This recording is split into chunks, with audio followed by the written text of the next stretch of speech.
আচ্ছা, এখন আমরা দেখব হচ্ছে যে চৌম্বক ডোমেইন। চৌম্বক ডোমেইন থেকে মেইন জিনিস জানতে হবে যে কপি কলে কাঁচা লোহা ব্যবহৃত হয়। এটা খুবই ইম্পর্টেন্ট। পরীক্ষা প্রশ্ন দিবে যে কপি কলে কোনটি ব্যবহৃত হয়। ১ নম্বরে দিবে কাঁচা লোহা, ২ নম্বরে দিলে হচ্ছে সোডিয়াম, ৩ নম্বরে দিলে হচ্ছে ম্যাগনেসিয়াম, তারপরে দিলে হচ্ছে যে দস্তা, এরকম বিভিন্ন দিয়ে কনফিউশন করতে পারে। তাহলে আমাদের কপি কলে কাঁচা, কতে কপি কতে কাঁচা।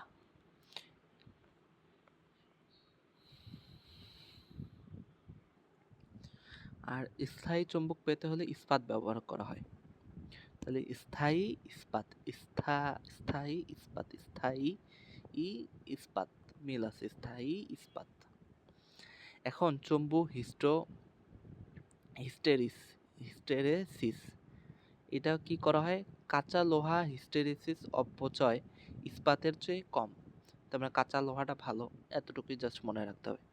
এরপরে হচ্ছে যে তড়িৎ চুম্বক।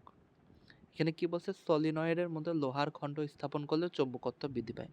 সলিনয়েড কি? সলিনয়েড হচ্ছে যে এরকম একটা তারের কুণ্ডলী, এটার মধ্যে যদি একটা হচ্ছে যে তোমার লোহার দণ্ড ঢুকাই দেয়, তাহলে তার হচ্ছে যে তড়িৎ প্রবাহটা বেড়ে যাবে, সরি চৌম্বকত্বটা বৃদ্ধি পাবে। এতে এখানে সেটাই বলছে। এখন আরো কি কিভাবে বাড়ানো যায়? ১ নম্বরে এই চৌম্বকের প্রাবল্য নিম্নোক্ত ভাবে বাড়ানো যায়। ১ নম্বরে কি? তড়িৎ প্রবাহ যদি বাড়ায়। ২ নম্বরে হচ্ছে সলিনয়েডের যদি প্যাচ সংখ্যা বাড়ানো যায়। তাহলে ১ নম্বরে হচ্ছে আই যদি বাড়ায় দেই, আর একটা সলিনয়েডের প্যাচ সংখ্যা মানে কি? এই যে এটা একটা সলিনয়েডের ৫টা প্যাচ আছে, আর একটা সলিনয়েডের এরকম করে ১০টা প্যাচ আছে। তাহলে এখানে কি হবে? আই বেশি হবে, সেটা এখানে বলছে। এরপরে হচ্ছে যে উচ্চমানের চৌম্বক প্রবেশ্যতা, যে সকল পদার্থে উচ্চমানের চৌম্বক প্রবেশ্যতা, মৃদু চৌম্বকায়ন মাত্রা আর হচ্ছে কি হিস্টেরেসিস লুপের ক্ষেত্রফল কম, সে সমস্ত পদার্থকে তড়িৎচৌম্বক হিসেবে ব্যবহার করা হয়। তাহলে পরীক্ষা প্রশ্ন দিবে যে তড়িৎচৌম্বক হিসেবে ব্যবহৃত হওয়ার শর্ত নয় কোনটা? ১ নম্বরে দিবে হচ্ছে যে উচ্চমানের জায়গায় নিম্নমান দিয়ে দিবে নিম্নমানের, তারপরে মৃদুর জায়গায় দিয়ে দিবে তীব্র, আর হিস্টেরেসিস লুপের ক্ষেত্রফল কমের জায়গায় দিয়ে দিবে বেশি, এরকম করে চেঞ্জ করে দিতে পারে। তো এই ৩টা বৈশিষ্ট্য একবার লিখতে হবে। এরপরে হচ্ছে কি পারমালয়। পারমালয় এখান থেকে প্রশ্ন দিতে পারে, পারমালয় হচ্ছে কি লোহা আর হচ্ছে নিকেলের সংকর ধাতু। তো প্রশ্ন দিতে পারে যে পারমালয় কি কি দিয়ে গঠিত? নিকেল লোহার জায়গায় দিয়ে দিতে পারে নিকেল কোবাল্ট, অথবা হচ্ছে যে কোবাল্ট নিকেল, এরকম চেঞ্জ করে দিতে পারে। এরপরে কি স্ট্যালয়। স্ট্যালয় কি কি দিয়ে গঠিত? আয়রন আর হচ্ছে যে 4% সিলিকন। এটাও ইম্পর্টেন্ট এমসিকিউ এর জন্য। এরপরে তড়িৎচুম্বক তৈরিতে নরম লোহা বেশি উপযোগী, এটা মোস্ট ইম্পর্টেন্ট। নরম লোহা কি কিতে? তড়িৎচুম্বক তৈরিতে। একটু আগে যেটা বললাম ওইটাতে হচ্ছে কি কাঁচা লোহা। আচ্ছা, এরপরে হচ্ছে কি সিরামিক। সিরামিক চুম্বক এটা কি? এটা কি দিয়ে তৈরি? ১ নম্বর হচ্ছে কি আয়রন অক্সাইড, আরেকটা হচ্ছে কি ব্যারিয়াম অক্সাইড, এই দুইটার মিশ্রণ। তার মানে আয়রনের অক্সাইড আর একটা হচ্ছে কি ব্যারিয়ামের অক্সাইড। এখন সবচেয়ে শক্তিশালী স্থায়ী চুম্বক কোনটা যদি প্রশ্ন করে, তাহলে অ্যান্সার হবে কি নিওডিমিয়াম বোরন আয়রনের চুম্বক। নিওডিমিয়াম বোরন আয়নের চুম্বক, এগুলো খুবই ইম্পর্টেন্ট এমসিকিউ আর কি। এরপরে যদি বলে যে সর্বপ্রথম স্থায়ী চুম্বক, একটু আগে কি বললাম আমরা? শক্তিশালী চুম্বক। এখন হচ্ছে তো প্রথম স্থায়ী চুম্বক হচ্ছে কি নিকেল।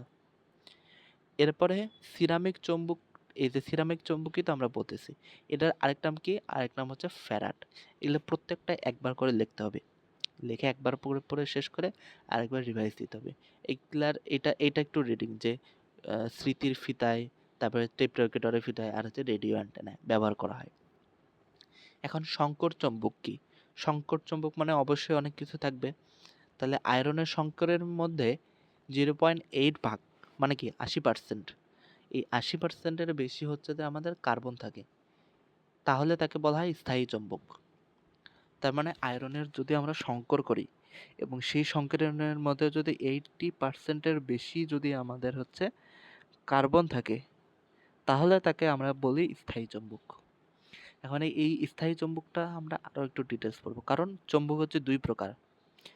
ঠিক আছে? কৃত্রিম চৌম্বকের উপর ভিত্তি করে দুই প্রকার, একটা হচ্ছে স্থায়ী চৌম্বক আর একটা অস্থায়ী। এখন এই স্থায়ীটাই পড়বো আমরা, স্থায়ী অস্থায়ী। এখন অস্থায়ী চৌম্বক তৈরি করতে গেলে কি কি লাগে? এক নম্বর হচ্ছে কাঁচা লোহা আর হচ্ছে নিকেল ও লোহার সংকর। প্রত্যেকটা ইম্পর্টেন্ট, মুখস্থ লিখতে হবে। এরপরে এটা ব্যবহার কি? মোটর, জেনারেটর, ট্রান্সফরমার ইত্যাদিতে ব্যবহার করা হয়। এছাড়াও কি করা হয়? এছাড়া হচ্ছে যে বৈদ্যুতিক ঘন্টা মানে কলিং বেল, তারপরে ইস্পাতের ভারী জিনিস ওঠা নামার জন্য এই যে ক্রেন। তার মানে এক নম্বর হচ্ছে বৈদ্যুতিক ঘন্টা, দুই নম্বর হচ্ছে ক্রেন, তারপর হচ্ছে টেলিফোনের ইয়ারপিস, কথা বলি যেটা দিয়ে, আর হচ্ছে যে চুম্বক তালা। বৈদ্যুতিক, এখানে চুম্বক তালার জায়গায় কিন্তু দিয়ে দিবে বৈদ্যুতিক তালা, না, এটা কিন্তু চুম্বক তালায় ব্যবহার করা হয়। এটা হচ্ছে অস্থায়ী চুম্বক গেল।